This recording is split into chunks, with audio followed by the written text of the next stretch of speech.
Me too. Let's do Carlin Pickens. Ready? Sure thing, bub. No, this is gonna be like freaking. I don't know what you heard about me. But a bitch can't get a dollar out of me. We don't have to do that one. Did you see the Yeah, spin I on mean, that she. ball? I did, but I also saw that it came across the screen at 76 miles an hour, and that's cheddar. That's sharp cheddar right there. What do Actually, these it says comments say? 77 miles per hour. It says that right there, but if you look at when it comes across the screen, it says 76 on the ESPN thing. I don't know how these people couldn't read that, but Yo, that at clearly 76, says still pretty good. 76. Yeah. Let's see. Question. Somebody said, funny how the speed radar said 76. Yeah. Yeah. People are dumb, man. People can't read. But yeah, 76 is still absolute gas. Fuego, if you will. Me, Carlin as a Pickens lefty not hitter, not saw the. from Louisiana, but the that was a Cajun fastball. Or maybe a little bit more of a screwball. Are you throwing 76 mile an hour screwball? That's no that's. thanks. No I'm out. thanks. I'm going to do exactly what, who is that? Jada Coleman, maybe? That's what it looks like. What? Chest falls down, arms stretch out, lose all power from the Oh yeah, legs, yeah, completely with. yeah, I'm rocking with you, Jada Coleman. Don't you worry. yeah, That's yeah, crazy. yeah. My sophomore year in high school, I had a lefty come against me through a slider that looked very similar to that, and that's exactly the swing that I took. Except the slider was like in the other batter's box, and it ended our season. That was great.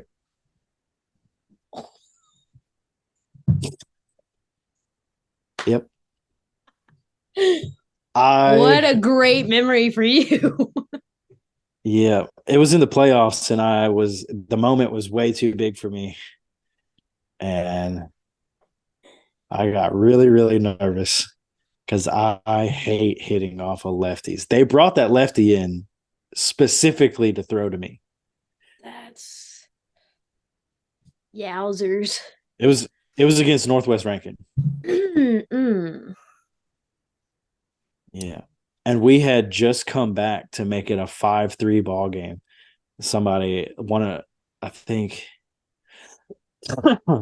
like two batters before me hit a 2-run home run to make it 5-3. Then Stephen Nails, who was Horn Lake's coach 2 years ago, he came up. He walked. I was batting behind Stephen, and they brought in a lefty. You And said no can do. I was standing on deck watching this dude warm up, and I was like, "Oh, why they do this? Why they bring in a lefty?" Three straight sliders. The And first two two, were over. three. The first no, I watched the first two. The first two were over the plate. The last one he threw, and it started like it was just bad. It was just bad. I don't even have any. There's no I can't even. justifying it. No, I can't defend anything that happened. I got scared. I was nervous. I was just a little low sophomore, just trying to find my way through playoffs, and it just wasn't going to work out. And I Okay, it choked. happens to the best of us. And I thought I was going to quit baseball right then. I felt so bad. When we got back to Horn Lake after that 3-hour bus ride back, I got off the bus and I told my coach, who is now a principal at Lewisburg Middle. He's the head principal there. I told him that I was going to quit, and he said, "No, you're not." I said, "Yeah, I really want to though." I was like, "I suck." Oh, that's tough. I don't remember my last at bat from high school. I remember my last at bat in That college. that was my last at bat of my sophomore year, not my last at bat of high school. Well, yeah, I forgot you probably didn't graduate when you were 15, but Yeah, no. I don't remember any at bats. Yeah. But back to Carlin Pickens. That was Flamethrower. that was smoke. And what's I crazy is we don't just even. watched that video about Monica Abbott. Obviously, Colin Pickens, Yeah. that one different angle or something, because Monica Abbott's ball looked like it was moving about 90 miles an hour to me. Well, yeah. I mean, but that video came from behind the catcher, Yeah. like offset from behind the catcher. This one came from center field, and then they put it in slow motion after they played it at regular speed. But like from center field, like it doesn't. You can't tell how fast that's moving. No. Only reason I knew it was absolute fuel was because of the freaking radar that popped up in the left hand corner. Yeah. But Carlin Pickens is built just like Monica Abbott, just on the right Tall, lengthy. side. So when 76 popped up, no surprise there. Could you imagine being the catcher? I It's, think if I was the catcher trying to catch it, if that ball moved away from where my glove starts, I'm not. It's going straight to the forehead. For me, could you imagine if she threw a drop ball? That might get you where the sun don't shine. Well, me personally, but I'd be so scared I was going to break my thumb every time she threw it. Every single time. I probably would break my thumb. I'd probably get the first time she threw it and I'd be done. No more catching. No, I'm out. Rest of the year. See you. like, because she wouldn't throw a 76-mile-an-hour drop ball, but she would throw it like 70. Yeah, it's not dropping. I mean, it's dropping speed, but 70 is still quick.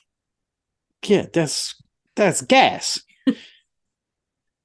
That's absolute gas. I don't know if she throws a drop ball, but If she doesn't, if she should did, maybe consider it. yeah, she should. Because I don't know if you tried to hit a drop ball off of the hack attack. I tried to hit any ball off the hack attack, and But- it did not go well. That hack attack, Oh my gosh, ain't it? dude! I tried to hit a drop ball off the hack attack when the hack attack was cranked all the way up, and that was impossible. It looked like a fastball until like 3 feet before the plate. Like as soon as I'm like getting to contact, it was like, nope, can't touch this. No. Oh no. It was awful. Oh my god. I wonder. I should have looked it up to see what her speed of her changeup is. I don't know the. 65. Imagine getting. You think so? Well, I mean, that's a 10-mile-an-hour difference. I would imagine. Yeah, 62 to 65 probably. There are changeups in high school and just gas people up. Let's see.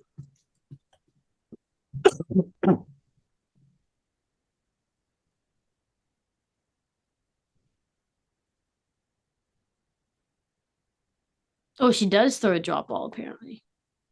Oh my goodness, that's tough. And game over for me. Yeah, see you later. I'll sit this one out. Yeah, no thanks. Hey, coach, who's pitching today for them? Pickens. I'm actually injured. Thanks. Coach, you need to erase my name. You need to pencil somebody else in. No, thank you. This is what I told you last week, though, about Monica Abbott in that video. Like, I probably touch it if it's a flat fastball. The second You it start starts to throwing move. you start throwing movement in that. No, absolutely not. Not touching it at all. He also throws a rise ball. So Yeah, no. just imagine the combination of like, okay, you get a fastball first. Well, yippee, you better swing. And then she's like, she's like, all right, screwball this way, rise ball up, drop ball down. Boom, 4 pitch, you're out. See ya. Here's the issue with what you said initially. What I've come to learn over the last 2 years is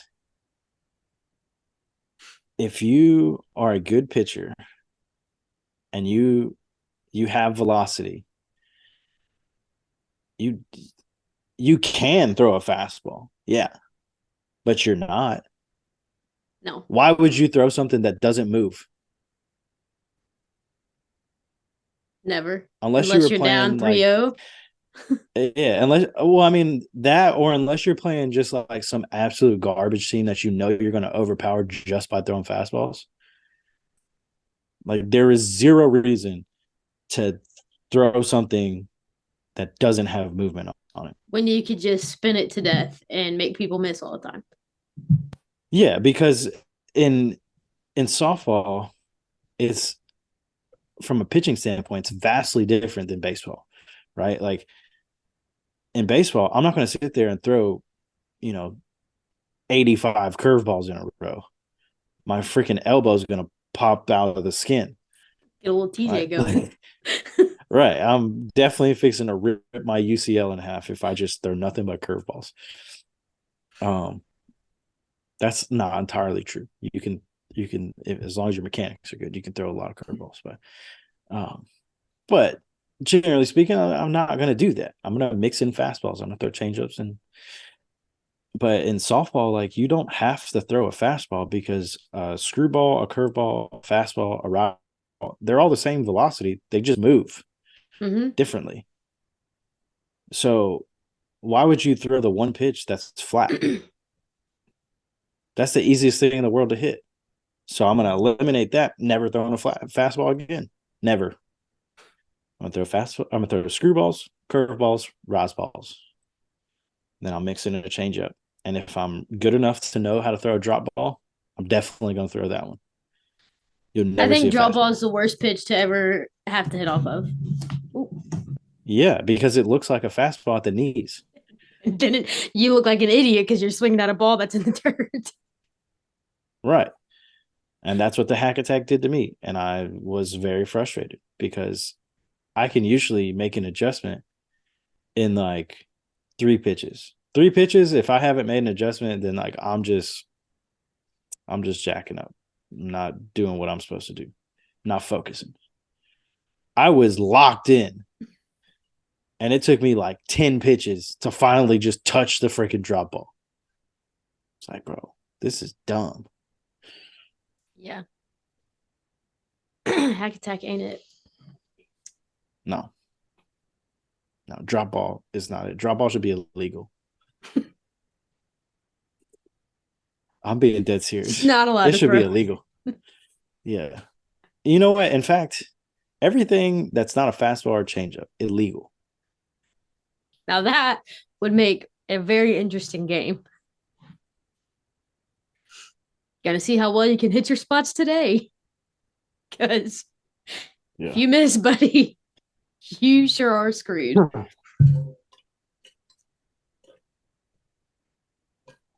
Anyway, should we kick off the episode? Yeah, we probably should. I mean, we're fixing to talk about Carlin Pickens a lot more here in a second. All the gas she's throwing.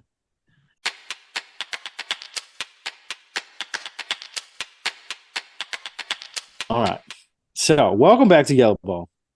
We're talking about the SEC today. So great segue. We watch a video about Carlin Pickens, and now we're moving straight on into the conference where she and her team just dominated. So, oh yeah, round of applause. Yeah, whatever, Vols. whatever.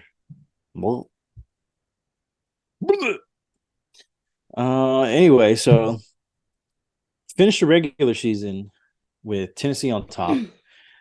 Georgia finishes in second place, and Auburn rounds out the 3 spot.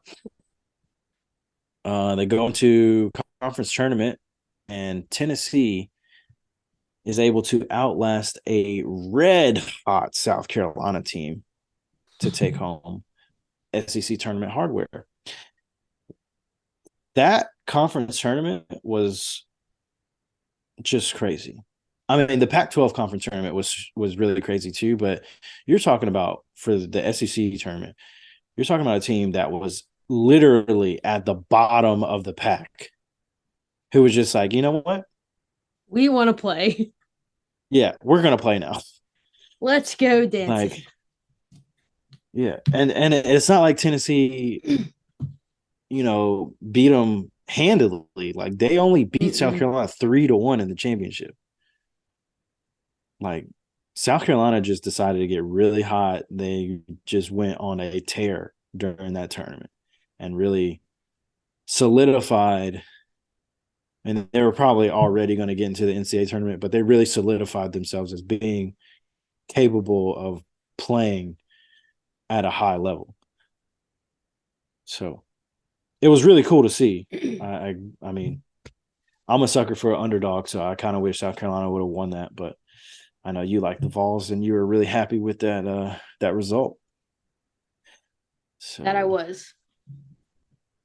What was that? This? Yeah, why are you throwing up the shocker? It's not. That is. Yeah, you never seen this? VOL? Yeah, and I just called it what it is. That means go Vols. First of all. Nope, not in my book. Anyway, moving on. So we're gonna get into Tennessee here. They were 51-10 on the year, finished 19-5 in the conference. Not the best team batting average, but where they lacked in batting average, they made up for in their ability to crush the softball over the fence and score a bunch of runs. They still didn't score as many runs as Oklahoma. Okay. But they scored more runs than Florida State, though. Yep. Or Florida State was 409. Tennessee, 10 more runs last year, 419. 79 home runs. They batted 293. Had a really good on-base percentage, 419. I think. Oof. It's close. It's close. That walk to strikeout ratio is really close to a 1-to-1. But they just fall short, having a 265 walks to 282 strikeouts. 88 stolen bases on the year as a team. It's not bad. Not bad at all. Not bad at all. I would say shout out Kiki Malloy for that stat, though. Yeah, for real. You're not lying. You are not lying. Pretty solid fielding percentage. One of the higher ones that we've seen so far. I think Oklahoma was at like a 985, 981, something like that. The next closest was Arizona. They were about, I think they were 981 or 985, something like that. And I think Tennessee is the next highest behind those two. Yeah, I feel like most of them are rocking like 960 to 970, I think is where most all of the other ones have fallen. So. Yeah. And Georgia and Auburn are right there with them as well when we get down there. Um, yeah, and their pitching staff was phenomenal last year too. 1.75 ERA. Held opponents to a 164 batting average. If you're hitting 164, you just need to hang it up. Just tie the cleats one last time and tuck them away to collect dust. Yeah, you better hope you know how to pitch.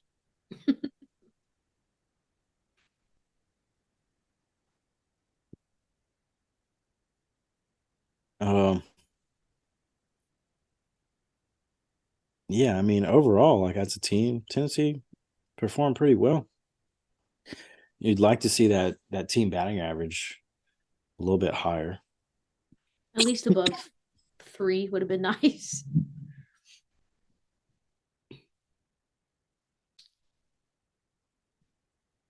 But I mean, I think honestly, I think most of the SEC, I feel like this actually might be wrong. I know Georgia's was above 3, but I think most of the SEC was below 3. Their team batting average. I know Alabama's was like 290 something. I don't think Alabama's was even 290 something. I think it was more like 260 something. You think so? I think so. It was not good. I thought it was like maybe it's 280 something. I don't think it was 260. That seems awfully low for them. It does, but that's anyway, it's neither here nor there. Let's stick to Tennessee. So Tennessee had really just one key loss from last year in their ace, Ashley Rogers. Great name. Wins last year's NSCA Pitcher of the Year. It's named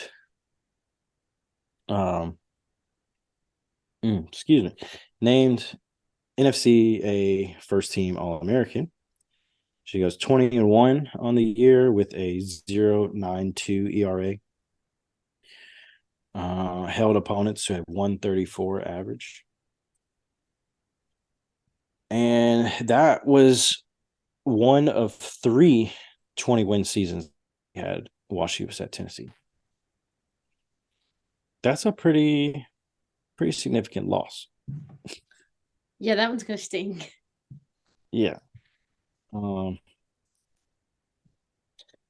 think Tennessee will be okay without her.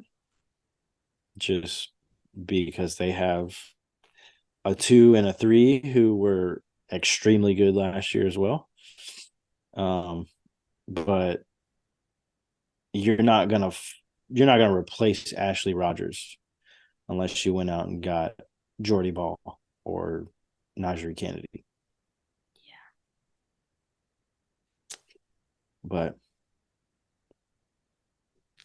I mean, outside of that, like I said, Tennessee's still going to be all right. They returned Kiki Malloy, like we said earlier, swiped 40 bags last year.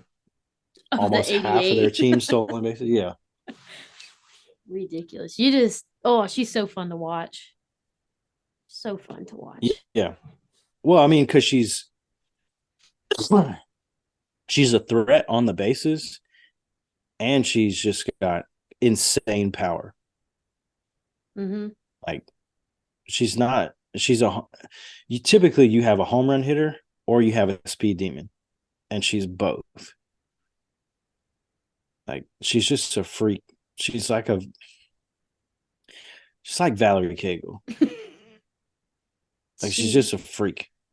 Yeah. And she's just better than everybody. We talked about Taryn Kern's 23 home runs. Kiki Malloy hit 25. Yeah. And she batted .406. Scored 86 times. Do you have our RBIs? I don't have our RBIs. 56. I was just 56. That's more like a more reasonable number. But like when you score 86 times, you just that's crazy. Running laps around people at that point. Yeah. Don't mind me. I'm just gonna be like Ronald Acuna Jr. That's my goal right now. Yeah. Yeah, she's first team All SEC last year, made the All Tournament team for the Women's College World Series last year, and was obviously an NFCA first team All American. I know Vol Nation is thrilled to have Kiki Malloy back. Very much Absolutely so. thrilled. Not saying that she would have ever done it. Memphis could have used her, but I'm just That I'm is a just throwing that true. out It's a there. true. It's a true statement. It Yeah, is a fact. it's They could very have used true. her. We Yeah. could have used her. Would she have been as good as she was? Probably not. But it's fine. She stays at Tennessee instead of going somewhere better. Yeah, it is what it is, I guess. I don't know if better is the term I would have used right then, but sure, yeah. What do you mean? There are plenty of better schools than Tennessee. Nah. Like Christian Brothers.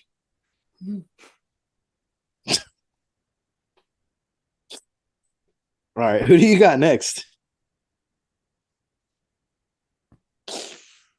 Oh, my eyes watering. That's Who so do you funny. got next? I'm trying to speak.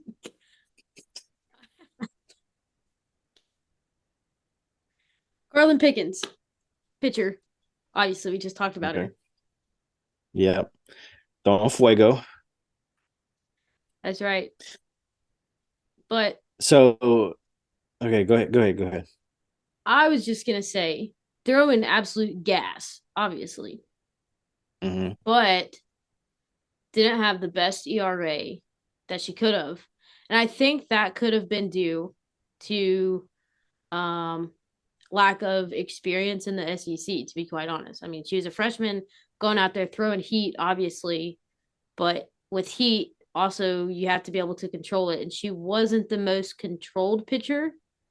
Like there were a lot of not a lot of times, but if in games that I watched her pitch, there was pass balls and wild pitches and missed spots. And I think she gains control. Her ERA is not sitting at a 3.05. Yeah. Here's what I will say about Carlin Pickens. Obviously, she's super good, extremely talented.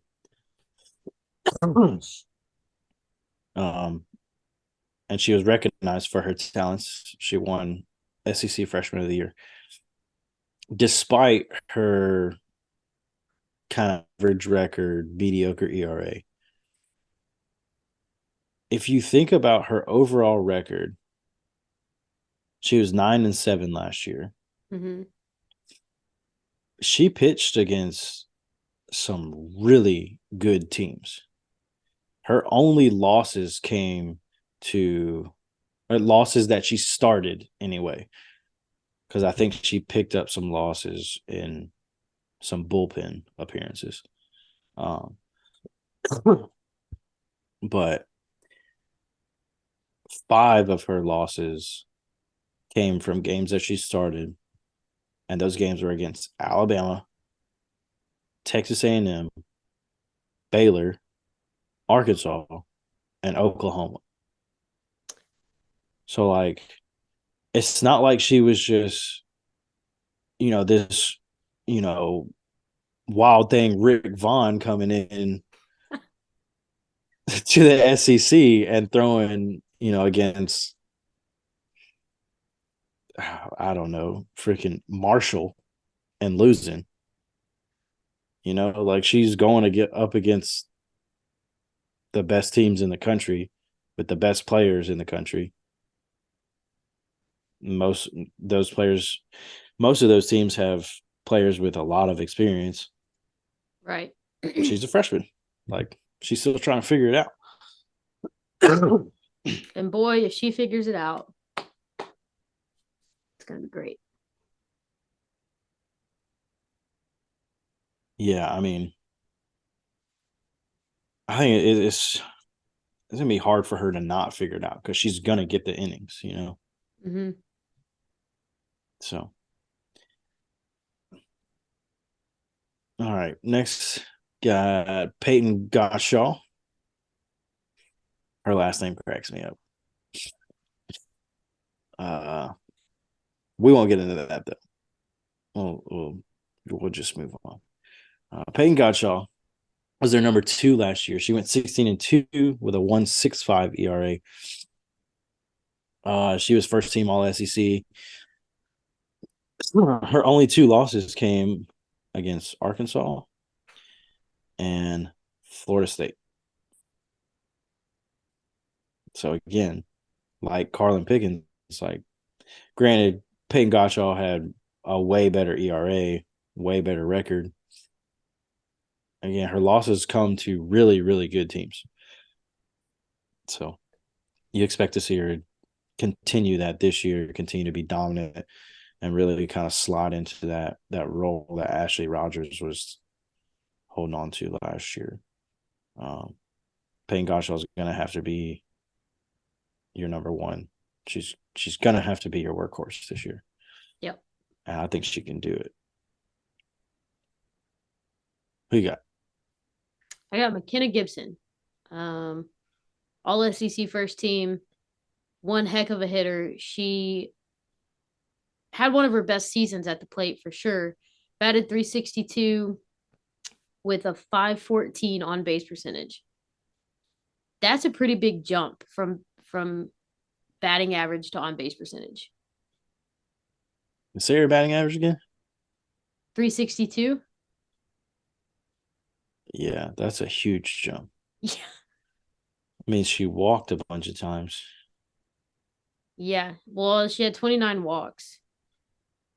How many hit by pitches? I guess nothing notable because I didn't put it down.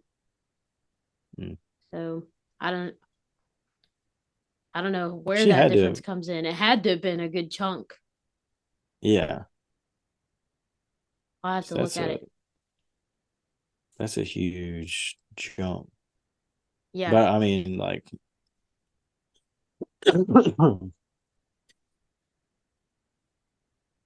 really, I mean, hard to take McKenna Gibson out of the lineup if she's getting on every other at bat.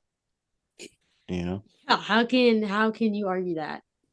Hey, I know you're going basically 1 for 2 this whole season, but you're just not quite getting it done for us. Sorry. Okay, yeah, sure. No, she got the job done for sure. She hit 15 home runs and had 11 doubles as well. So 60 RBI, 36 runs, obviously 36. 60 RBIs. Good night. Yeah. So, I mean, jeez. She was right there above Kiki Malloy with the RBIs. Yeah, I mean, Taryn Kern had 60-something RBIs too. Yeah. That's a lot. I'm expecting McKenna Gibson to probably perform well again this coming season after coming off of those numbers. No way, Jose. You think so? Yeah. Watching me? Yeah, she's probably going to. I'm just messing around. She's probably going to do great, I'd imagine. Another one I had written down was Zeta Pooney. She gave the Vols a huge amount of power last year at the plate. I mean, she's still going to be in the lineup for him again this year, dropping tanks left and right, along with McKenna Gibson and Kiki Malloy.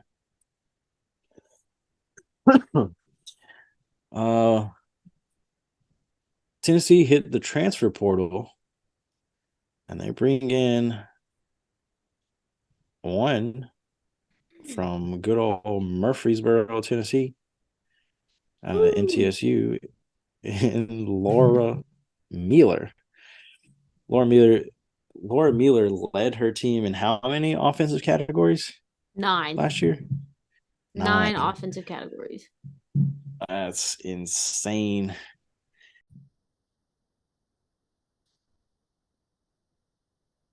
All right, so yeah, Laura Mueller led her team in, you said 9 offensive categories. Yep. Was her batting average 388? Was that a team leading? Do you Let me know? look. Let me look. You don't have to look. Okay, I We can won't just look. assume. We can assume Okay. it was. It was. It was. 12 home runs. That's pretty good. 57 RBIs. Right there with McKenna Gibson. Yep. Almost 60. Yeah. 67 runs scored. A 466 on base percentage and 30 stolen bases. So between Kiki Malloy and Laura Mueller, you're going to have 70 stolen bases. What is that? That's not fair. It's not fair. That's what it is. Not to mention the So, RBI part where you have the 57 plus McKenna Gibson yeah. 60 plus the 56 from Kiki Moy. Yeah. Like, I don't. If Tennessee doesn't give Oklahoma a run for their money this year, they are really messing up. This Really year to messing do up. it. I'm gonna rewind real quick. McKenna Gibson's on base percentage didn't make sense because I don't know how to type. It's 39 walks, Okay. not 29 walks. They put the 3 next to the 2 on the keyboard. I hit the 2 instead of the 3, so 39 walks makes more How many hit by sense. pitches? 39 walks. Whew. 16. Dang. So 39 plus 16. What is 48. that? That's so wrong. 58. 55? Bro, I don't. It's 50. It's 55. We really got to stop doing Yes. math on here. Yeah, 55. Yeah, that's Free a lot of bags. free bags, bro. So between Laura Mueller, McKenna Gibson, and Kiki Malloy, I wouldn't say necessarily free bags with the stolen bases, but you're talking about well over 100. It's like 125 just bags. Just gifted. Yeah, it's just crazy.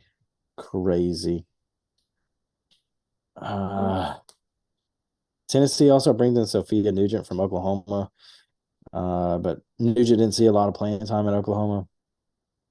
So I wouldn't really expect her to see a heck of a lot of playing time this year with Tennessee. She is a catcher, however, so I'm sure she'll get some playing time because your catchers are not going to catch every single game unless they have knees of steel. They also bring in 3 freshmen, Bella Fall, Alana Leach, and Gabby Leach, the 2 younger sisters of Aubrey Leach. I'd imagine they're going to be pretty good as well. And we'll see how they turn out this year. Oh my gosh. See what kind of playing time that they get. All right, so we got Georgia now. It was 16-7 in SEC conference play. 42-15 on the year.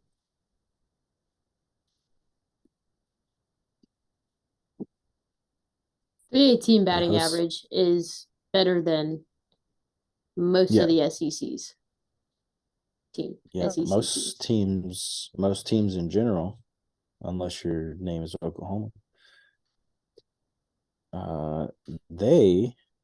Georgia hit a ton of home runs last year. Long ball for days.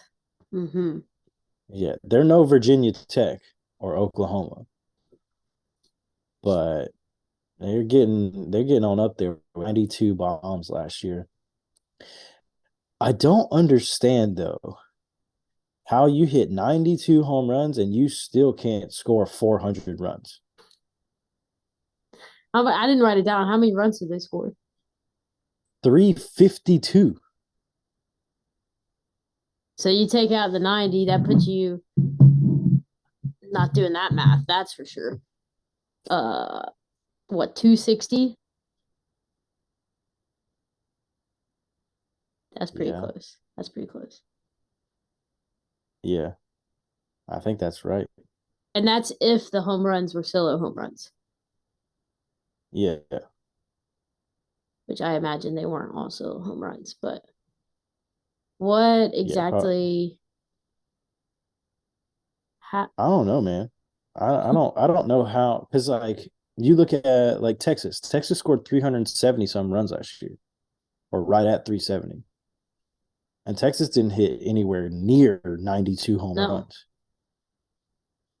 I don't. And we're hitting as a team 318. So like there are runners on base. How are we not cashing in on more runs? They're all getting the third and they're like, yep, this last 60 feet ain't gonna work for me. It's all or nothing, baby. It's either bomb or I ain't going. Yeah. Like I just don't get it. There's got to be a lack of small ball, which makes sense as to why their stolen base numbers are so low at 52. We're not interested in playing small ball at Georgia. And wall We're interested in bangers tanks only. tanks and wall bangers, baby. Just and their walk to strikeout ratio says that that's exactly what they try to do. 162 walks to 223 strikeouts. That's You can't. that's moonshots or no shots. Yeah, you can't live like that and be a World Series contender. You can be good because everybody and their freaking grandma's trying to do that right now. Right. But you can't compete in the World Series like that. You can't have an all or nothing swing. People need to go back and figure out who Tony Gwynn is. Okay? You don't know who Tony Gwynn is, do you? Tony Gwynn is a Hall of Famer. Okay? Hall of Famer. That dude, he has more walks than he does strikeouts in his entire career, like way more. His batting average is higher than his total strikeout number for his entire career.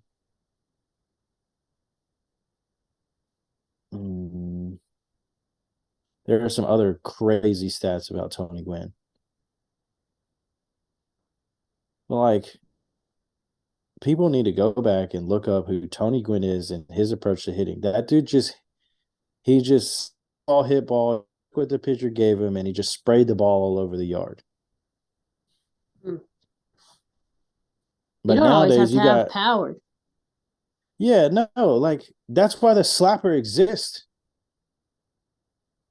Beat the ball into the ground, beat it out, swipe second, swipe third, lay up to home, hit a yeah, like why I don't understand why people don't want to play small ball. It blows my mind. Why are we wanting to just swing for the fences every single time we swing the bat? I don't get it. You can't do that. It doesn't in the big picture, it doesn't work.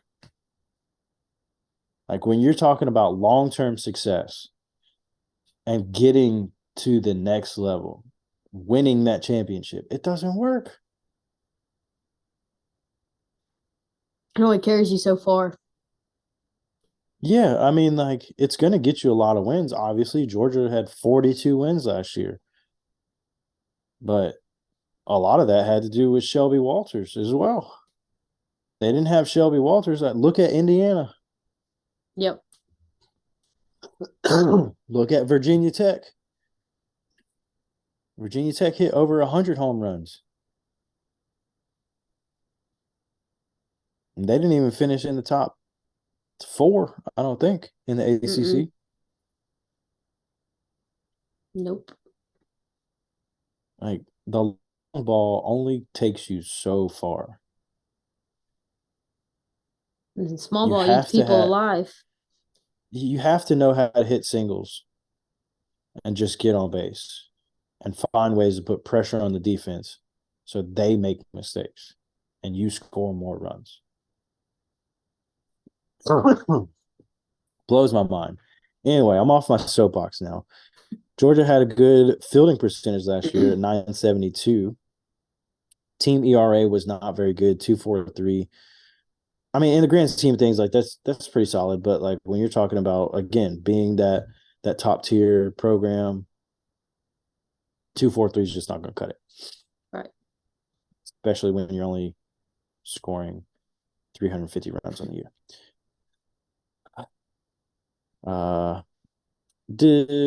Georgia didn't really lose anybody significant last year, did they? Actually, No, they got most of their significant players returning. Well, yeah, most is the right word for that. Um, Nobody's super. I mean, they're bringing back their ace pitcher. They're bringing back Shelby Walters. Wat Walt Walters. I said that really weird. Walters, yeah, because you're I said weird. I said it like I didn't know what I was trying to say, but they're bringing her back, which is good for their circle for sure. Um, Yeah, she had an 18-6 record and a 1.72 ERA. With 167 innings pitched. I know her mm-hmm. shoulder hurt. I know it did. That labrum's I just mean, hanging on by a thread. yeah, Just I mean that's a lot of innings pitched. But there are other girls who threw 200 and something innings. yeah, that I kind of think when you're talking about a D1, I mean, not even D1, really just any college pitcher. If you're good, you're gonna throw a boatload of freaking innings, oh, absolutely. and you better just be okay with it because you're gonna get. When I say workhorse, like this girl's gonna have to be the workhorse. This girl's gonna have to be the workhorse, or Like this girl it's was the a workhorse. Like yeah, it's a workhorse. and it's a Like shock if they're not the ones out there pitching. yeah, you better get ready to plow because you're the workhorse. You're the mule, okay? That she was. Yeah. So they also bring back Madison Kerbix, who threw her fair share of innings last year as well with 146. Um, not not the best ERA. At a 2.54, significantly higher than Shelby Walters, but a virtually the same record. Right, Shelby Walters 18-6, and Madison Kerbis 19-7. So even with a slightly elevated ERA, you're still talking about a really good performance in the circle from Kerbix. Yeah, and her opponent's batting average was lower than Shelby Walters was, wasn't it? Yeah. So Shelby Walters' opponent's batting average was 221 and Kerbix was 211.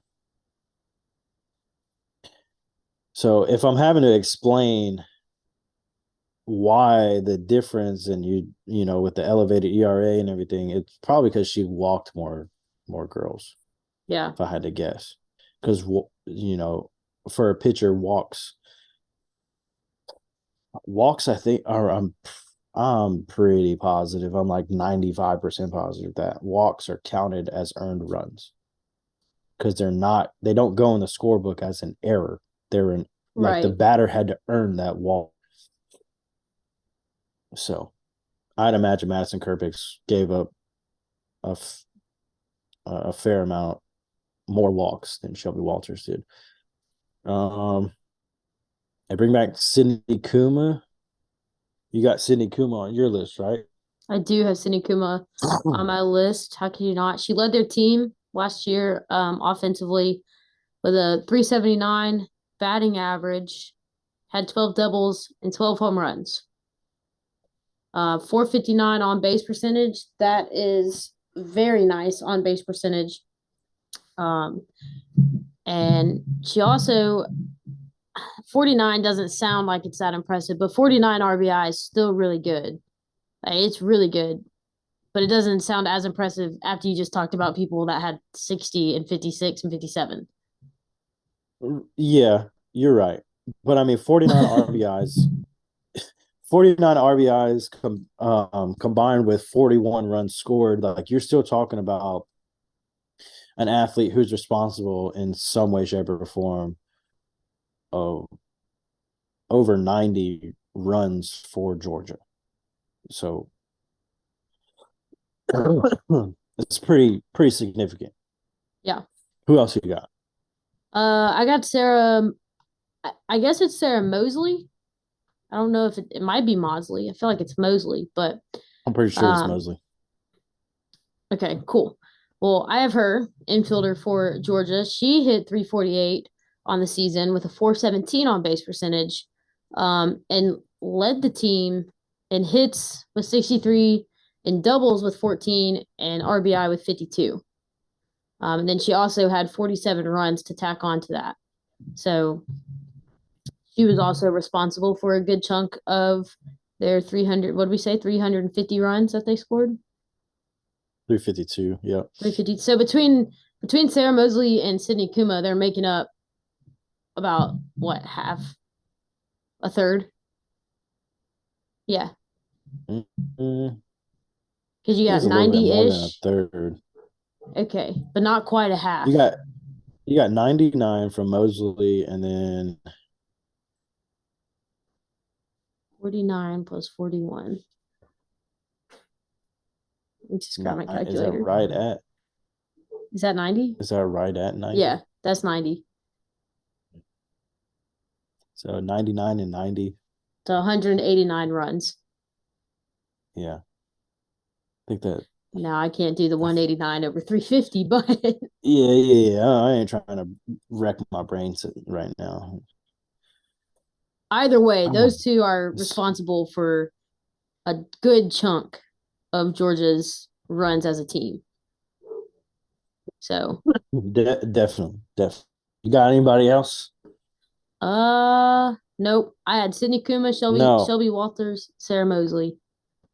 Yeah, of course you don't, because why would we talk about Jada Kearney, who batted 365 and hit 19 home runs with 45 RBIs and 47 runs scored, had a 477 on base percentage, and walked 34 times. Why talk about Jada Kearney? I don't know. It's not like she's better than Sarah Mosley and Sydney Kuma or anything. I don't know. Better numbers. I don't think she popped up on my computer screen when I was doing my research, actually. So yeah. It was just all a ruse to get Ashley. All a ruse. Anyway, between the three of them, I think Georgia's offense is going to be all right if they can figure out how to stop relying on the home run ball and play a little bit more small ball so they can cash in on runs, given the opportunity to score runs. They bring in a couple transfers as well. I'll let you take the first. Well, you can talk about from Louisville. I'll talk about the one from North Carolina. Lily Backs, a pitcher from the Tar Heels. As far as her numbers are concerned, very, very similar to Madison Kerpix. Slightly elevated ERA, just slightly, at a 2.79 compared to Kerpix's 2.54.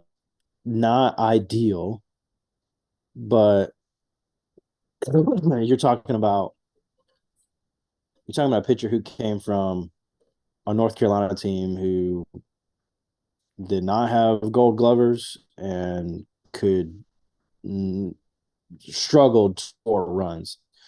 Um, Backs had a 16-14 record last year. I think her numbers are going to be greatly impacted by this Georgia offense and this Georgia defense. I don't know necessarily if that ERA goes down a whole bunch because I'm sure she had some walks thrown in as well.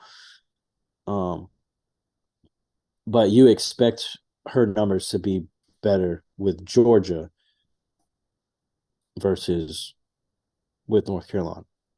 Yeah, I mean, as a pitcher, as a pitcher, I say that like I ever was one, but you were, and as a pitcher, it's always better, and you probably feel better and more confident going out back back out onto the mound if your team's giving you a little cushion to work with. Oh yeah, for sure. But it also helps even if you're in a tight ball game, it helps knowing that you can pitch to con because your defense is going to make plays behind you. Right. And so if your backs and you know that you can't pitch to contact because your defense is not going to make the plays that they need to make, you're going to try to be too and then you're going to walk players more often or you're going to make more mistakes and give up the long ball more often. Yeah. So I don't know. And you know she probably put pressure on herself too, knowing that her offense isn't going to score a lot of runs. So yeah, I mean, all that to say, I definitely expect her numbers to be better this year with Georgia, having that offense to back her up and that defense to make plays behind her. She should jump into taking on a heavy role with Georgia to free up Shelby Walters and Madison Kerpix so that they don't have to throw the majority of the innings. They can even distribute those innings amongst the three of them. Because Backs threw 180.2 innings last year, so she threw more innings than both Walters and Kerpix. So you have three workhorses in your pitching staff now, and they're all three perfectly capable of leading this Georgia team to a conference championship. On my transfer list, I had Sarah Gordon, who's a catcher and a utility player. And she's transferring in from Louisville, from the ACC, in which she was named the ACC Freshman of the Year. Pretty strong accolade there. She started all 56 games behind the plate for them, or at first, or even as a DP. She batted .379 with a .422 on base percentage, so she's fitting right in with Sydney Kuma and Sarah Mosley, and Jada Kearney. And Jada Kearney. Sorry. I just forgot because I didn't write it down. She also put up 11 home runs and 12 doubles. So she's tacking on to your home run tally as well. But again, hopefully she's capable of hitting the little 3-4 hole ground ball base hit that they're going to need this season instead of just relying on that long ball. And then she also is 8 for 8 in stolen bases. So adds a little bit of speed too. Not a whole lot, but a little bit. Yeah, more fitting the mold of the prototypical Georgia player with that one. Yeah. Yep. They're bringing in Rachel Gibson from Clemson as well. Rachel Gibson didn't see a lot of playing time at Clemson. And with Backs, Walters, and Kerpix, I don't necessarily see Rachel throwing a whole bunch of innings for him. Maybe some midweek starts, maybe some bullpen appearances. They bring in 3 freshmen as well. Again, not really sure what their playing time is going to look like this year. they're all really solid players. They're all highly touted by extra inning softball, but their playing time is up in the air. Yeah, especially since Georgia, again, they didn't really lose any of their players that significantly impacted their team. So they're bringing back some Right. pretty strong returners. Yeah. Yeah, well, moving on to Auburn now. 15-9 in SEC conference play last year. 43-19 on the year. Offensive numbers just not super impressive. 273 team batting average. I don't know how they finished third in the conference batting 273.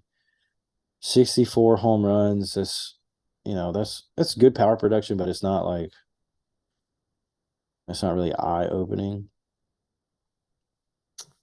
323 runs on the year. Yeah, that's not.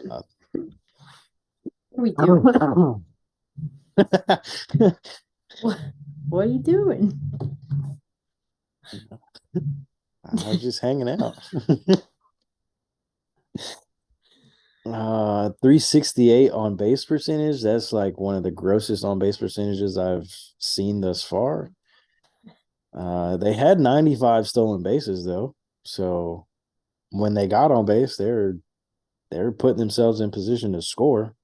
It just didn't happen a whole bunch. Just one really scoring. Yeah. Their walk to strikeout ratio is abysmal. Absolutely abysmal. They sold out to the long ball. Either that or they just can't hit.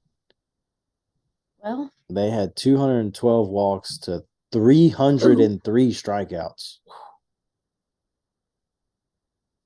That's the one and only 300 number that I've seen in the top 3 of Power 5 conferences. That's insane. And I say sold out to the long ball hesitantly because they only hit 64 home runs. But I mean, if your whiff rate is that high, yeah, of course you only hit 64 home runs because you can't make contact. That's what I was about to say. When you said sold out to the long ball, I looked at my 64 home runs I have noted, and I was like, they didn't quite sell out like Georgia did. They didn't really commit to it.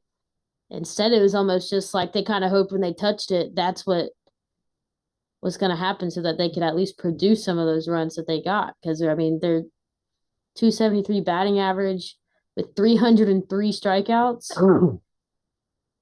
Yeah, I mean, I kind of think the approach for Auburn here on the offensive side of the ball was just dip and rip,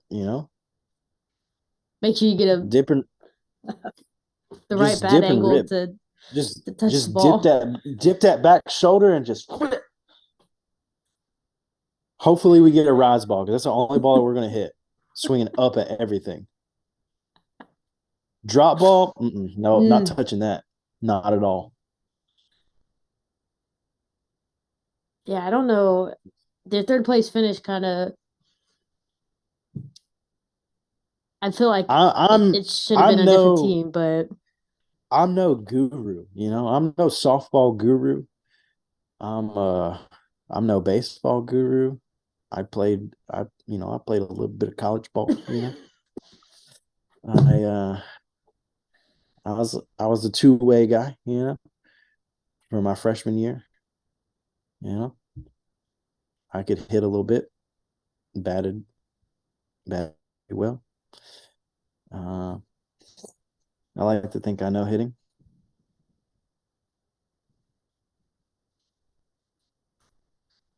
Then explain to me this. It just kind of seems like whoever's in charge of the hitters at Auburn, you should probably be looking for another job. Just throwing that out there. And I didn't keep up with the coaching carousel. Maybe Auburn did get a new hitting coordinator, we'll say. I'll use some football analogy. But whoever was in charge of hitters last year, It just ain't cutting it. We need a better approach this year. Yeah. Yeah. We need a much better approach. Much better approach. Defense was pretty good, 973 on the year. Pitching, not bad, comparable to Georgia, a 2.20 ERA. Yeah, I mean, not really sure what we were doing at the plate, but everything else is not bad. Maybe that's why they got third. Maybe they just kind of held it together, just pushed one across the plate every now and then. Yeah, you can't do it unless you have Najee Candy or Jordy Ball or Nicole May. You can't just like completely sell out to defense and pitching. Yep. Anyway, Auburn's got a trio of key losses. One of which is Lindsey Garcia, who we talked about before. She transferred to Clemson. She was good for Auburn. She's going to be good for Clemson. Yeah, I mean, aside from Lindsey Garcia, you got Denver Bryant. You got their Miss Bryant's stats pulled up. I do. She batted 319. I believe that was second on the team. So she batted 319. Only 319 is second on the team? Yeah. Well, that's terrible. 319 is good. Don't get me wrong. 319 is good, but when we're talking about it on a team, you're the second highest batting average with 319 batting average. Come on now. Yeah, the highest was a 329. Oh gosh, that's like probably the sixth or seventh highest on anybody else's team. Well, literally. Well, anyways, Denver Bryant. Yeah, I mean, getting distracted over here. Denver Bryant batted 319, and her on-base percentage was 397. She had 14 walks with one hit by pitch, so we'll say 15 to 29 strikeouts. Yeah, that's not great. That's not she's great. Fitting the team mold a little bit. Yeah. I mean, better than the team mold, but yeah, but still it is not, better. Not great. Yeah. She wasn't necessarily a home run knocker for him. She only had 5 home runs and 4 doubles. So, I mean, maybe she had 37 hits. So, yeah, but I mean, a key piece to their production on the at the plate. What are your dogs freaking out about? I think somebody might have just opened the door. They just like to go a little bonkers for a minute. Bonkers. Okay. Well, they also lose Bree Ellis. What was she looking like last year? She batted 275 with a 415 on base percentage.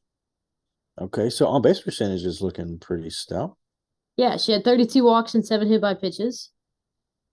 Yeah. Compared to her 37 strikeouts.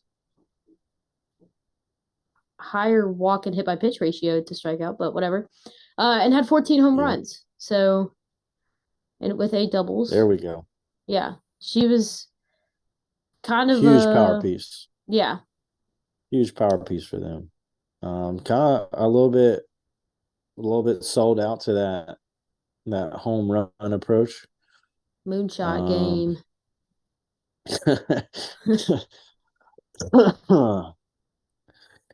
But yeah, I mean, when you're talking about an Auburn team that didn't really hit well, losing Denver Bryant and Bree Ellis and Lindsey, those are probably 3 of their best offensive pieces.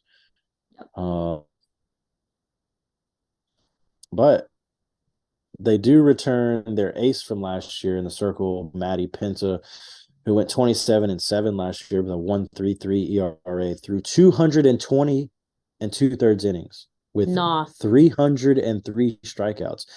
Hey, that's the same as their team. I know, right? It's like she pitched against them every game. Oh, that's crazy. One person Yeah, has the same number that 9 people have.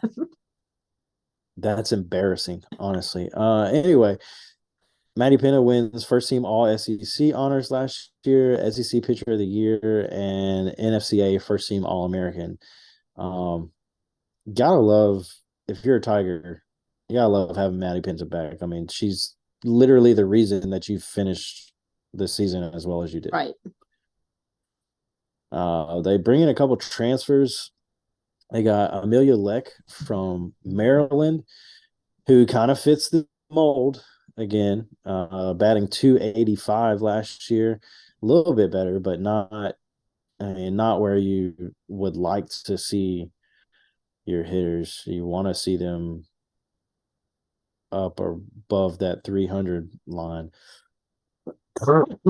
Has a much better on base percentage than the majority of the team at 411.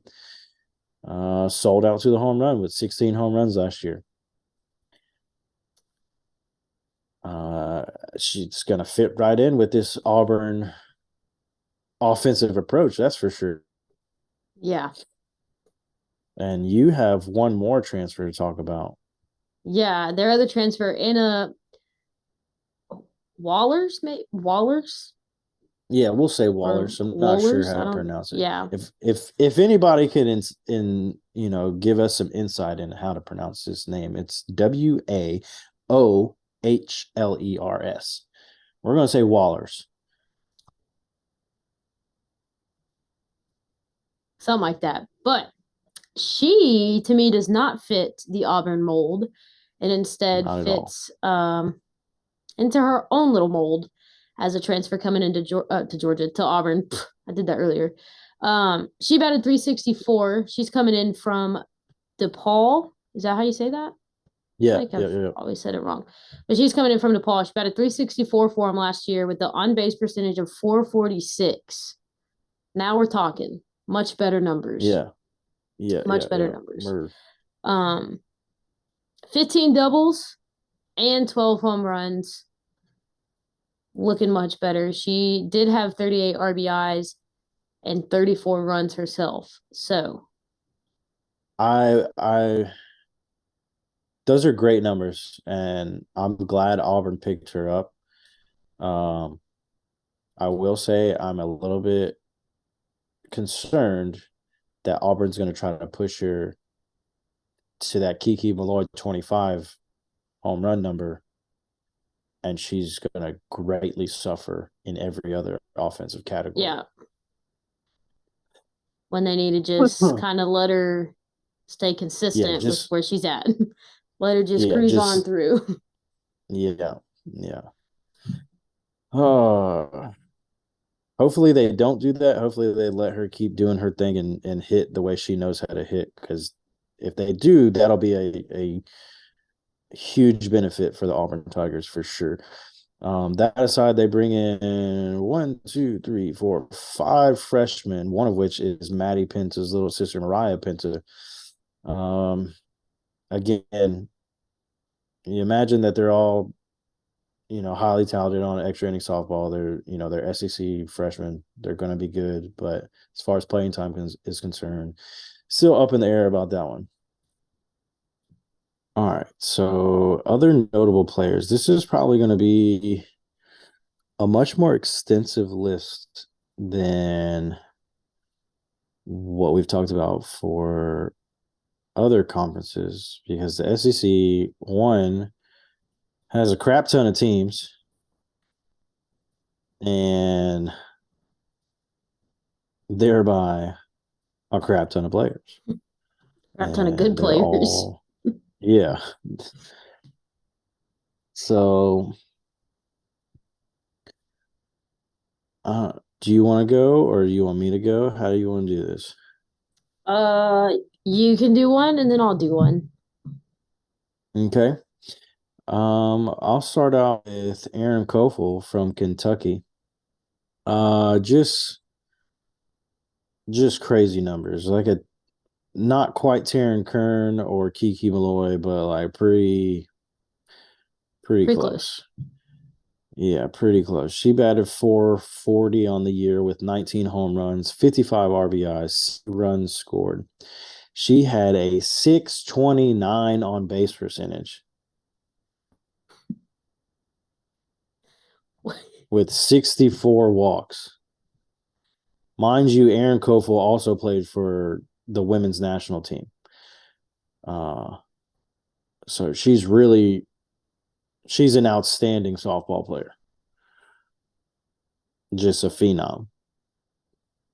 But Phenom. 629 on base percentage is I don't even know what word I'm looking for other than just insane. Because it's not unheard of, but it's very unlikely that it's your on base rare. percentage is that high. It's rare. It's Yeah. extremely rare. Like, I don't know. Kentucky, I don't know how you're holding on to her. Because she's good for you. That's all I'm saying. Got her in a chokehold. Just Yeah. That NIL money must be good for Aaron Kofel, boy. yeah. Either that or she loves her some freaking Kentucky Wildcats. I don't know. I don't know how Kentucky on to her. I really don't. She should have an opportunity to win a World Series ring. And I don't Agreed. think she's going to get that opportunity with Kentucky, unfortunately. Also agreed. Crazier things have happened. I have been wrong before. I would love to see Kentucky slide on into a women's college World Series. That would be fantastic. Kick Tennessee out. That'd be great. Nobody said they had to kick Tennessee out. Whoa. Oh, all right. Who you got? I have Nia Carter from Iowa. Okay, yeah. Sounds strange because we're talking about the SEC, Another, but she's right. going to the Razorbacks this coming season to an already pretty strong Arkansas team. Yeah, a pretty strong Arkansas team, but another one like Aaron Kofel, like Arkansas. How did you do that? Nia Carter, why of all the teams in the world you could have picked, you pick Arkansas? She'll stand out. I mean, she was already at Iowa, so it was already a cold place. So like, I'm sure she felt fine in the Ozark Mountains of Fayetteville, Arkansas. She's going, from the plains to the mountain. You didn't want to pick somewhere warmer? Yeah, you would never catch me playing in the cold. Heck no, bro. For the birds. No, thank thank you. I ain't trying to break my hands, man. No Mm-mm. thanks. Not be able to feel my toes. That's for the birds. Anyway, continue with Nia Carter because she's another Aaron Kofel freak. She's a phenom. Go ahead. She's great. I believe I think she's a slapper too. I think. Which would explain some of her numbers. She had a 479 batting average. Wild. Somehow that was the third in the NCAA. Not really sure how that works. But 479 batting average. Led her team in runs with 45. Hits with 101 hits. Hold on. Yeah, that great numbers. I just want to throw this out there. Led her team in runs at 45. We were talking about Kiki Malloy, who had 86. Anyway, continue. But her hits was a lot better. It was a 101, which was high up in the NCAA rankings. I think it was second. And then a 527 on base percentage. Was not a home run hitter. Is not, I guess, because, again, I'm pretty sure she's a slapper, which would explain the 101 hits. Yeah, she's just blazing. She's just fast like the Flash, She's just zoom. Some of the balls, if you watch some film on her, some of her hits are like off of not even pitches that people would normally swing at. Like, I watched a video earlier, the one that I was watching before we recorded. She literally, like what you do when you're hitting front toss off me, just like stuck her bat out and just like touched a high and outside pitch and just beat it out. I'm like, and just zoomed down. yeah, Yeah. just got there. Insane. But yeah, Nia Carter is coming to the SEC, going to Arkansas. Could have gone with a different team, but that's okay. I think she'll do pretty well in the SEC. I think she's going to be just fine coming over here. Oh, yeah, for sure. So she's definitely going to help Arkansas out. That's for sure. She's going to be a difficult out every single time she steps to the plate. She kind of gives me Haley I'd be Plenty really- vibes. Just without the power part. But the speed part, it's there. Yeah. I mean, if I'm a pitcher, I don't want to walk her, but like I throw it to her either. You know, like she's not gonna hurt me necessarily by like putting one over, but You just got to she's be gonna- super quick hands. yeah, like either my defense is fixing to make an error or she's gonna score just because she gets on base.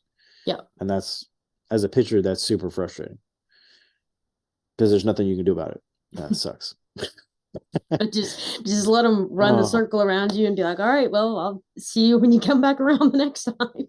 Yeah, like Nia Carter. Here we go. All right, here you go. Just here's your freaking screwball. You hit off the end of the bat. It goes 2 inches in front of the plate, and you're on first base because my catcher just can't get up fast enough, and I'm way too slow to get from the circle to that ball.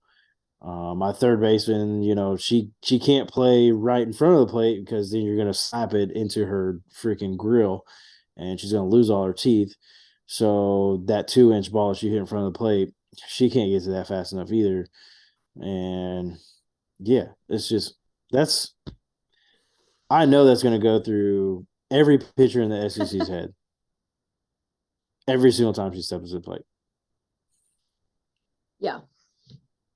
Maybe not at first. Maybe at first it'll be like, oh yeah, I'm gonna get her out, and then they're gonna quickly realize that that's not gonna happen, and then it's gonna go that whole hamster wheel right there. So anyway, we'll get into another one. Let's see. Of my list, who do I want to talk about? I gotta go with the Alabama transfer from Central Arkansas. Kayla Beaver was a USA Softball Player of the Year finalist last year amongst Juan Cagle and Nigeri Kennedy.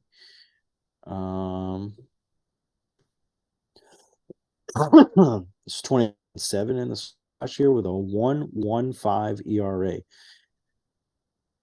Had 194 strikeouts through 201 and 2/3 innings. I mean, she was the one and only pitcher at Central Arkansas and outside of the Power 5 that I saw that legitimately threw 70 miles an hour. And I believe it. that's super impressive. That's super impressive, and that's the only reason Central Arkansas managed to. I don't think they beat Oklahoma State, but they played them extremely close. Mm-hmm. Way closer than you would expect a mid-major to play Oklahoma State. Yeah, she kind of locked their team just- down last year. Yeah, like that put Central Arkansas on the map, honestly. Mm-hmm. Look at her now. Living it up in Tuscaloosa. At her girl Kayla. All right. Who you got? My go. I have another transfer coming in to the SEC and Corby Otis. She's transferring, I believe, from Louisville. Yeah, from Louisville to Florida. To Florida. She led her team last year with a 414 batting average, led them with 63 runs and a 502 on base percentage. She had 10 home runs, 8 doubles, and 7 triples. Triples, I feel like, are hard to come by. So when I see somebody with like more than 5 triples, I make a note of it because the only time I'm getting a triple is if I'm hitting it in the right field corner. So Yeah, it was you're slow, so Okay. Let's not go that far. Well, but anyways, Corby Otis, before I get distracted, um, she Louisville also lost. Who else did they lose? They lost like their 1 and 2 top producers offensively, and oh Taylor man. Taylor something. Oh, I had it and then it just went away. Then it poofed. Uh yeah, it poofed. Whatever. What is her name? Man, It's whoever it was. Corby Otis was right there with her. I can't. Yeah, I It's can't really gonna bug remember. me. It's really gonna bug the crap out of me. I'm gonna have to look it up. Okay, that's fine. Keep going. Keep talking. Yeah, I'll keep talking about Corby Otis. She for Louisville was one of the top performers, and I expect her to be pretty productive down in Florida alongside some pretty solid teammates. The 414 batting average. Sarah Gordon transferred. Oh, there was a girl named Taylor. Something Taylor or Taylor something. Am I just making that up? Do I just want Sarah Gordon's name to be Taylor? Maybe, but Sarah Gordon transferred to Georgia. Right. But that's who we talked about earlier. I swear there was a girl named Taylor. Whatever. That's besides the point. I'm just trying to talk about how Corby Otis was one of the top producers for Louisville and how I believe she's going to be a top producer for Florida just as well because she has the power to hit it over the fence, but she also has the speed and the consistency within her bat to just produce base hits and get on the bag and run and score. Hit, run, score, win. Yeah, Corby Otis is another one of those phenoms, you know? Aren't they all that we're talking about? No. I said that we're talking about. Yeah. Okay. Yeah, good. they are. Good correction. But no.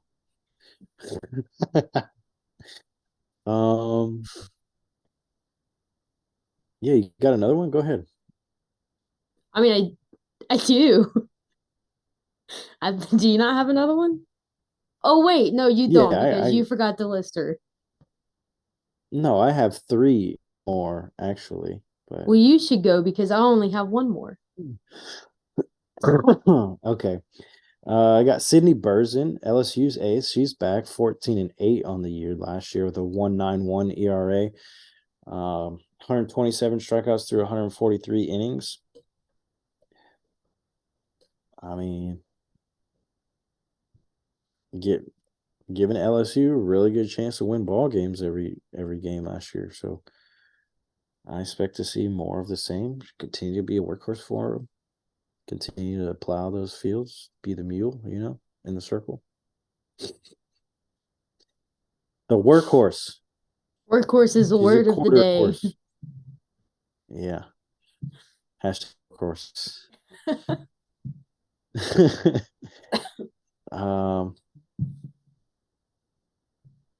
Also have Rylan Hedgecock from Arkansas. She batted .335 last year. Had a .459 OBP with 32 walks on the year. 41 runs scored. Her biggest, her 2 main numbers that I really wanted to talk about though were her 21 home runs and her 62 RBIs. So yeah, that batting average is not extremely high, but she's a better hitter than everybody who plays for Auburn, while also selling out to the home run and dropping 21 tanks. While using Georgia's method of the long shot. Right. So I want to give Rylan Hedgecock a shout out here because she was awesome last year. And I want to throw one more out there in Alex Honnold, For Mizzou, she batted 396 last year with 14 bombs, 49 RBIs, and 52 runs scored. Also above 500 on base percentage at 539 with 44 walks and 20 swiped bags. Somebody tried to tell Alex Honnold swipe or no swiping, and she said, no. That's fine. So, Swipe only. Thank you. yep. That's all I know how to do is swipe. Yeah, so she's going to be good for the Tigers again this year, along with a couple of other key pieces that they've brought in good old Mizzou. Missouri Tigers. But you had one more that you wanted to talk about, so you Yeah, I go have ahead. one more really I didn't put important her one. on my list. There's your reason. Well, Go there's ahead. Interesting. Anyways, my last notable player is, in my opinion, the player to I'm putting her above my Volunteers, and that really hurts my heart. But totally worth it because I think she is the best SEC softball player, and that's Skylar Wallace from Florida. Transferred a couple years ago from Alabama. So Alabama, you missed out for sure. Tough loss, huh? Yeah. But she was the SEC Player of the Year, the NFCA D1 Player of the Year, a USA Player of the Year top 3 finalist, all kinds of accolades that she racked up. She batted .447 with a .595 on base percentage, pretty close to Kentucky's Erin Koffel. Is that how you say her last name? Yeah. Koffel? Yeah. Pretty close on base percentage there, but still not above 600. Racked up 67 hits with 19 home runs, 51 walks, 30 for 31 in stolen bases, 8 triples, 72 runs. I mean, she's just putting out stupid numbers. 19 home runs. You see that, you're like, oh, she's power hitter. Nope, she's just freaking good. Because she hits it everywhere. Over the fence, in the gap, on the ground, to the infield, might beat it out. Who knows? Skylar Wallace is the female image of Tony Gwynn reincarnated. Again, if you don't know who Tony Gwynn is, look him up. He used to be the head coach at San Diego State.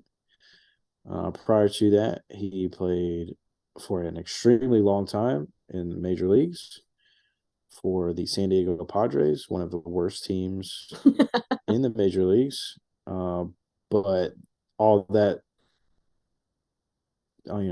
said, Tony Gwynn was always an all-star. So despite his team not being very good, he was just art on the diamond. Unfortunately, Tony Gwynn is no longer with us, but he is a Hall of Famer and quite possibly one of the best baseball players who have ever lived. So if you don't know who he is, you know a little bit about him now. Skylar Wallace is the female version of Tony Gwynn. I think it's time for sleepers now. Well, I think I know who you picked. Well, yeah, it's kind of obvious now, but you don't know who I picked. I don't. Count of 3. You can count it. 3, 2, 1. Florida.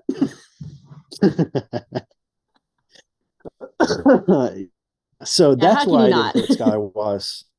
Yeah, that's why I didn't put Skylar Wallace on my other notable players list, because I was going to talk about her here on my sleeper because she's a freak. She's a phenomenal athlete. She is Tony Gwynn reincarnated as a woman. She's just fantastic. I mean, in today's world, I feel like it needs to be clarified. Oh man, yeah. In my sleeper notes for her, I literally put Skylar Wallace is returning. Period. Yeah, I mean, she's just a phenomenal athlete. She's great defensively. She's great offensively. She's a great base runner. Like she just does everything really, really well. Um, she's one of three of Florida's top returning bats. They also have Kendra Falby, who's returning, who batted 403 last year, hit 24. No, excuse me, did not hit 24 home runs, had 24 RBIs, 56 runs scored, 464 on base percentage, and an additional 24 stolen bases to Skylar Wallace's 30 stolen bases. And then you have Reagan Walsh, who only batted 310 last year, but 310 is still pretty good. Hit 8 home runs, had a 405 on base percentage. So they're getting good production there from those three bats, right? And then, as you mentioned earlier, Corby Otis, they add Corby Otis, transferred from Louisville, who we've already read through her numbers and how phenomenal they were. So you talk about 23 stolen bases that Corby Otis had, 24 that Kendra Falvey had. So now we're 47? That's 47. And then Skylar Wallace is 30. Yeah, 77 bags right there in 4 players. Then they also add Oklahoma's catcher, Jocelyn Erickson, who batted 323 last year, hit 7 home runs, 31 RBIs, 24 runs scored, only had a 380 on base percentage, but she did all that as a freshman on the best team in the country. So, and we're not done. Okay. Florida also brings in 2 top recruits. Or did you want to speak? Or are you going to let me speak? Well, I was going to just mention one small thing, but I think you're about to cover what I was going to say. Okay. The Gatorade Players of the Year. Yeah. Just is one little small detail there. Yeah. Notice I said Gatorade Players of the Year. Florida brings in Ava Brown, who was last year's National Gatorade Player of the Year. And prior to that, she was Texas's 2022 Gatorade Player of the Year. She comes in as a pitcher first baseman who had a career 497 batting average in high school and hit 40 tanks. How many high schoolers hit 40 tanks? That's insane. I did see in some of the research that I've done on some of the freshmen throughout the Power 5, there was one girl from Tennessee who hit like 64 tanks in her high school career. That's just stupid. Set the state record. Yeah, it's insane. Somehow was not a Gatorade Player of the Year, though. I don't know. But anyway, had 209 RBIs and a 564 on base percentage. Really good offensive numbers there, more so from a power standpoint. 497 is phenomenal, but just about every incoming freshman hit 460 to anywhere from 4. Really, I would say 497 is probably the lower end of incoming freshman batting averages. Yeah, there's a lot batting above 550 or 500. Yeah, I saw a lot of like 623s and 690 something, like just stupid numbers. But really where Ava Brown stands out is in the circle. She went 81-0, never lost a game in her high school career, had a .55 ERA, 844 strikeouts through 468 and 2/3 innings pitched. Just insane.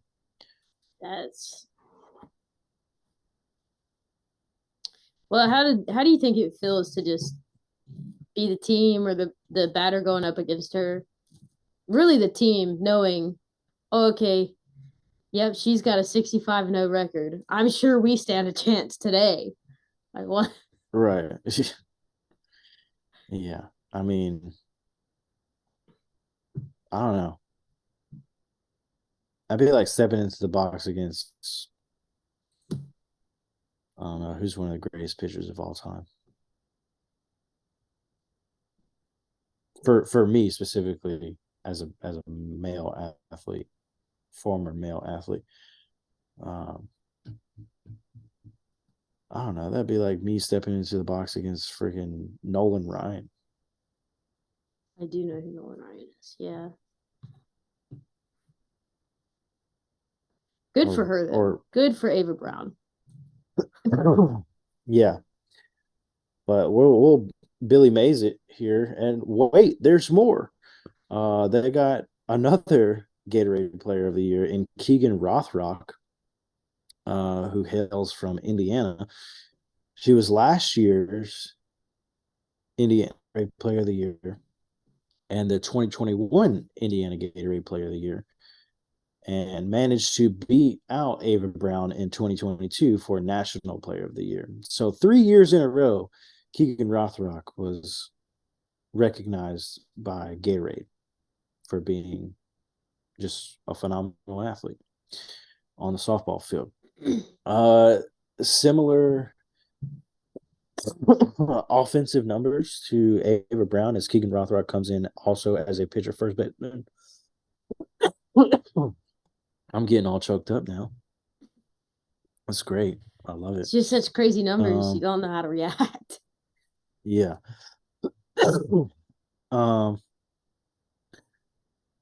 Yeah, similar numbers to Ava Brown. I mean, on both sides of the ball, really. Career 488 hitter, only 26 home runs throughout her high school career. But that's still a lot of home runs, you know, for a high school kid. Yeah, it's not 40. I would have loved to have.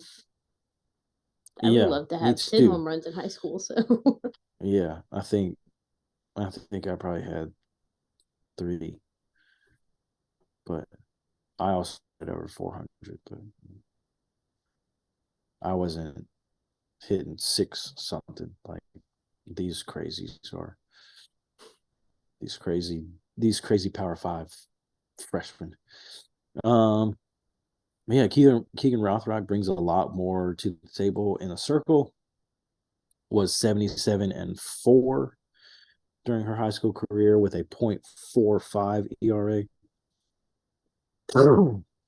She had 1,080 strikeouts through 497 2/3 innings pitched. Yeah, you're simply just not hitting off of her. Not in high school. No. That's for sure. I don't know how she managed to lose 4 games. She must have tried to pitch like left-handed or something. Yeah, like let's just change it up, coach. I'm tired of dominating people. I just want to throw a change up every single pitch, actually. Give them a chance. Yeah. I don't understand. I do not understand how she lost the game. Either way, Florida is. I would be absolutely shocked if they had a repeat of last year. Yeah, I don't see that happening because of who they're bringing. I mean, I think what hurt them last year was not necessarily hurt them. What hindered them, I guess, kind of kept them from being how good they are or that they have been in their past seasons was their pitching status. They had a team ERA of a 3.69, and that's just not cutting it. Yeah, their pitching was not great last year, and they did lose one massive offensive piece in Charlotte Eccles. Yeah. But I think I don't necessarily think they make up for loss of Charlotte Eccles because they're not going to get those power numbers back, but they're getting really good batting averages, really good on base percentages, and a share of home runs. Yeah. And they're getting more stolen bases than Eccles ever produced. But True. with Ava Brown and Keegan Rothrock coming in, I definitely expect to see them doing a lot more pitching than hitting. hmm Um, Florida also and got a new pitching coach, yeah, so that's something so to consider. I would definitely not be surprised to see Florida working their to the top of the SEC like like they have been in years past. Oh, Does that mean you're ready to put in your top 3 picks for the SEC? top 3 picks for the SEC. Well, hmm, I mean, I'm sure we're sitting in the same boat. I think the ultimate winner of the SEC next year is going to be Tennessee. Good choice. Rocking with it. Great Um, option. um, I mean, outside of that, like, I think Georgia's going to be right there. I don't know that they're going to finish second, but they just didn't lose anybody Right. to not be really good again. Um, but I think Arkansas finished fourth last year. Alabama was fifth. I don't think that Kayla Beaver is the answer for Alabama.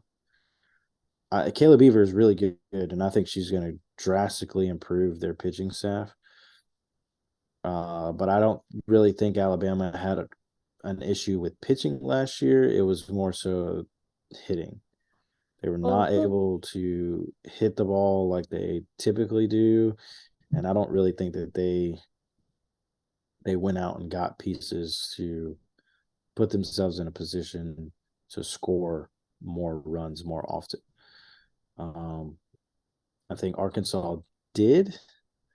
I'm not sure about their pitching. Um, Florida's got all the pieces. I wouldn't be They just surprised to gotta see. complete the puzzle. Right, I wouldn't be surprised to see Tennessee, Florida, Georgia, or Florida, Tennessee, Georgia. I would not shock me at all. I think Uh, I'm going Tennessee, Georgia, Florida, or Tennessee, Florida.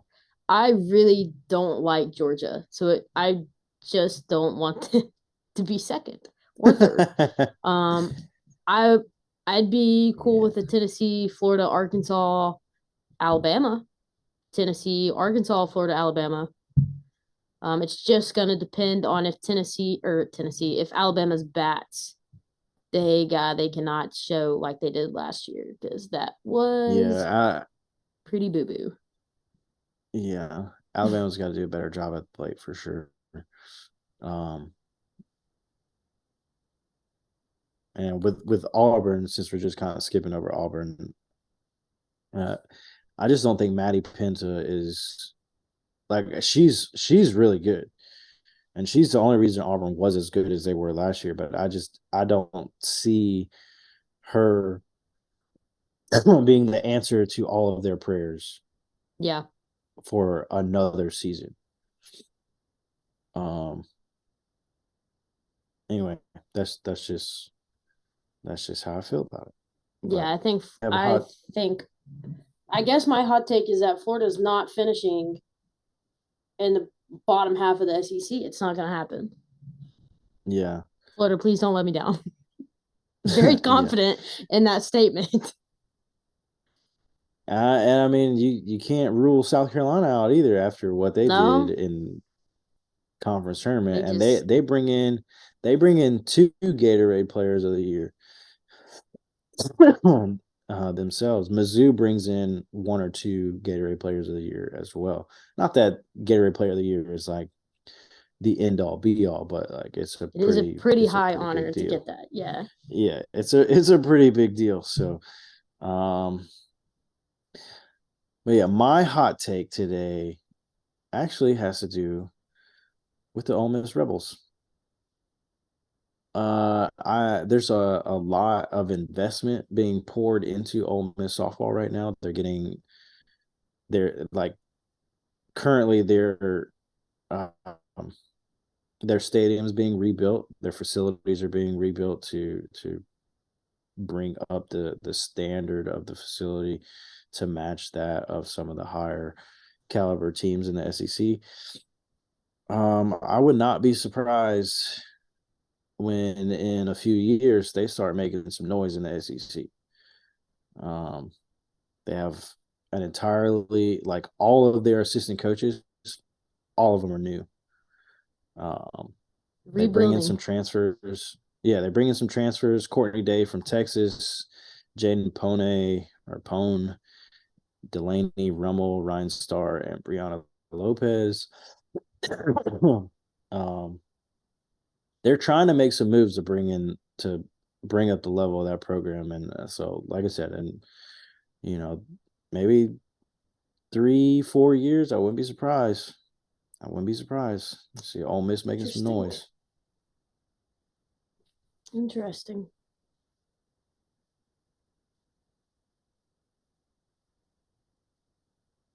But yeah, that's my hot take. And I think that'll do it for this episode of Yellow Ball.